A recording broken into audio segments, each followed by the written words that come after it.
Can we please pull up ALB.40 383.0001? Just while we're waiting for that to come up, you were asked about former Premier Jason Kenney earlier today.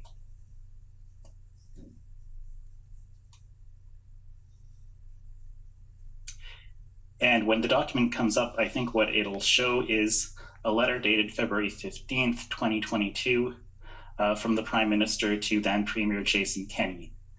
Have you seen this document before? If I could scroll through it a tiny bit more, or maybe reduce the... Yes, please just direct the registrar. Yeah, sorry, if we could maybe just... Sorry, thank you. Just yeah, I believe I've examined this document. Thank you. So if we can just look yes, at we can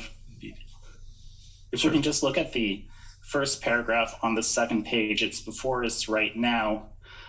We see the Prime Minister saying that we are facing significant economic disruptions with the breakdown of supply chains. This is costing Canadians their jobs and undermining our economic and national security with potential significant impacts on the health and safety of Canadians. Did former Premier Jason Kenney or anyone else ever tell you, anyone else from the government ever explain to you what the Prime Minister meant by this reference to potential significant impacts on the health and safety of Canadians? I'm not familiar with any explanation of the Prime Minister's thoughts behind that from anyone. Okay, thank you. Can we please pull up ALB 401517.0001? Okay, thank you. So earlier you told us that Alberta had formally requested assistance from the federal government but did not receive any formal response. And eventually, this is in respect to tow trucks, and eventually Alberta just obtained its own equipment. That's correct, sir. So we're looking at an email here from Peter Lemieux to you and others about equipment Alberta procured to support the RCMP operation at Coutts. Okay. And who is Peter Lemieux? Peter Lemieux is the acting executive director of the Provincial Security and Intelligence Office, and during this time he was the individual who I tasked as the lead in the procurement of that equipment. Okay, and this equipment was procured on February 13th, 2022? It was procured over a couple of days, and I think ultimately all of it was in place by the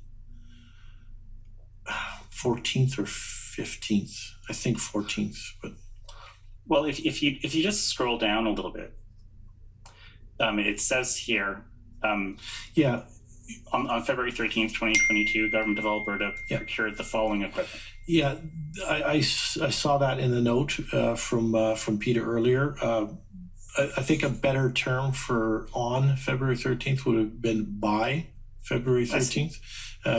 We had actually acquired a small amount of that equipment earlier than that, and the last of it was procured, and then it was all in place, I believe, on the 14th down south.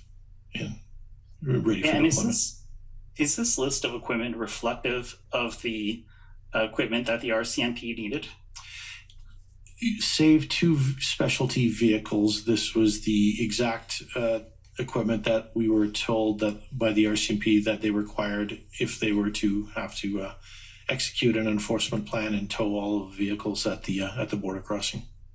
And what were those other two vehicles that are not listed here? Sure. There are some other documents that speak to them, but one is a tire service truck and a number of tires, and the other is a heavy-duty mechanics truck with tools. Okay, thank you. And if we can just pull up pb.can.401514. We saw this document earlier today. Just while we're waiting for it to be pulled up, it is an email to Rob Stewart. Okay, thank you. You recall seeing this email, correct? If we can just scroll down a little bit. Yeah, I've seen this earlier today. That's correct. Okay, and if we can just scroll down a little bit more to where it says Alberta. So under the heading Alberta, it says that the biggest operational challenge to date is procuring towing, wrecking equipment, and skilled workers to operate the equipment. That's correct. By this point, you had most of that equipment at least. Could we scroll to the top again so I could confirm the date? Yeah, of course. If I remember correctly, this is a review of a conversation that we had earlier on in the day on the 13th. That being the conversation with myself, ADM Dakalbob Talal, and the Public Works Government Services representative. I can't recall who was there on that call. And at that point in time, we were in the process of procuring the equipment that we ultimately, later on by the 13th, by the end of the day, we'd actually procured. So when you see the reference from Peter Lemieux to by the 13th we had it, the information that that Talal in this message was referencing came from a point in time prior to us having finalized the purchase of the last of the equipment. So we were still looking for trucks when he and I had a conversation, and his reference to our conversation contained in this email to Rob Stewart is based on that sort of time dated information that we were still looking for it. Right. So that explains why that the information in the document we're looking at isn't completely current. Yeah, they're temporal in terms of the course of the day. They're relying on information that was provided at the start of the day, whereas the Peter Lemieux document references what we had by the end. Of course. And by that point on February 13th, you had no idea that the federal government was about to invoke the Emergencies Act. That's correct, sir. Okay, thank you.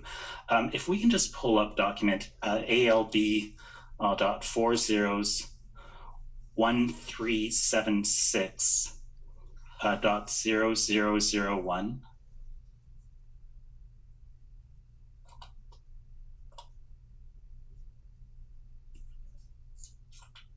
And what we're looking at here is an email from Daniel Lavie or Laville. I'm not sure how to pronounce his name. I'm sorry about that.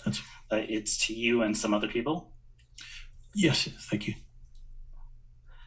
And I think it's actually, it's being forwarded to you, and it's dated February 15th, 2022. That's correct. Dan Laville was the communications director for our ministry at the time, and was forwarding to me a copy of an Alberta RCMP news release.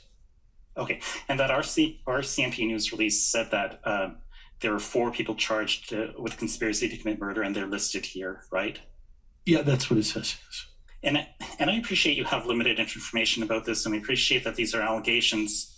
But can you tell us, or do you have any idea who these people were allegedly conspiring to murder?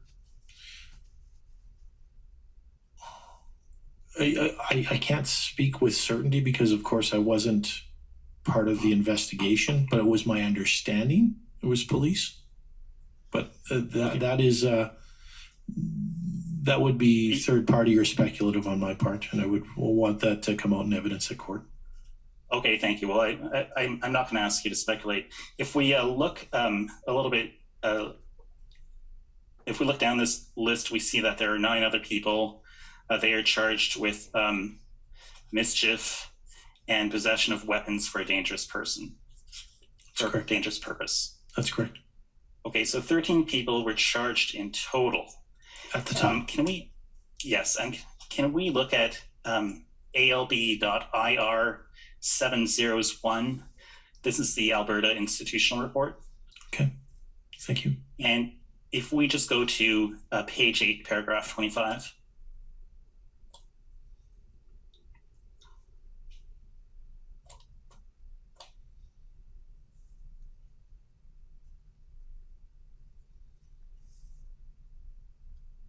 Okay, thank you very much. So this paragraph describes how the RCMP executed a warrant on 3 trailers leading to the arrest of 13 individuals. That's correct. And those are clearly the same 13 individuals we just discussed. Yeah, that's the reference. Yes, that's correct, sir. And it says here that the warrant was executed before dawn. Do you happen to know if it was executed before the first ministers' meeting, which took place on February the 14th? Now, I have to be careful and caveat my response in the sense that my understanding of the first ministers' meeting is that it was, as articulated by Council for the Government of Canada, somewhere around 7 or 7:30 in the morning. I was not party to that event. If the timing was as indicated by Council, then it would have been before, because my conversation with the Deputy Commissioner indicated it was in the early morning hours, 2:30 or so in the morning, that the arrest took place. Oh, I see. Okay, thank you. And earlier in your evidence, you mentioned the hour of 7:30 a.m. That's when you found out about the warrant being executed, right? Yeah, see, that was me having a conversation with the Deputy Commissioner. That's correct. Got it. Okay, and then 7:30 is a rough estimate. I probably could go back on my phone and try and find the call, but it was before normal business hours. It's okay. I just wanted to make sure I understood. If we look down to paragraph 27 of the institutional report, it also says that the Emergencies Act was announced on the afternoon of February 14th. And based on your evidence and on the report, that was well after the RCMP successfully completed the seizure and arrests of these 13 people and the offense-related property. That's correct, sir. Okay. And you didn't have any other information about threats at the time? At the time, just the intelligence I was receiving from the Deputy Commissioner around the fact that there was a volatile presence within the group that they were examining, and they proved a threat or a risk. It was very generic or at that high level, the types of conversations that I had with the Deputy Commissioner. The Deputy Commissioner of the RCMP, of course. That's correct. Yeah, Deputy Commissioner was Zablocki. So nothing specific. Well out of time, just so if you could wrap up pretty soon, I think you're out of time. If I can have 30 more seconds, Commissioner. Absolutely. Thank you. So just one last point. You were shown a video of Arthur Pawlowski, and am I correct in understanding, or can you confirm that he was arrested for giving that speech, and he was arrested on February 8th, 2022? He was arrested by the RCMP, and I know it was tied to his actions down at the blockade. I would probably want to defer to them as to the rationale specifically around what led, or whatever evidence they have that led them to cause them to arrest him and charge him. Okay, fair enough. But he was arrested on February the 8th, and he was held for bail, and he was denied for bail. He was denied bail on February 16th, 2022. By a judge from the Provincial Court of Justice. Would you agree with that? I can't disagree with it. It sounds right. I just don't have the dates in front of me. So yeah, it sounds right. Oh, okay, thank you very much. Those are my questions. With your support, our lawyers will be in Ottawa for the next few weeks, trying to hold our government accountable for its improper declaration of an emergency. To follow our work in the inquiry, visit thedemocracyfund.ca/commission, and please consider making a tax-deductible donation to help contribute to our fight. We thank you so much for your support.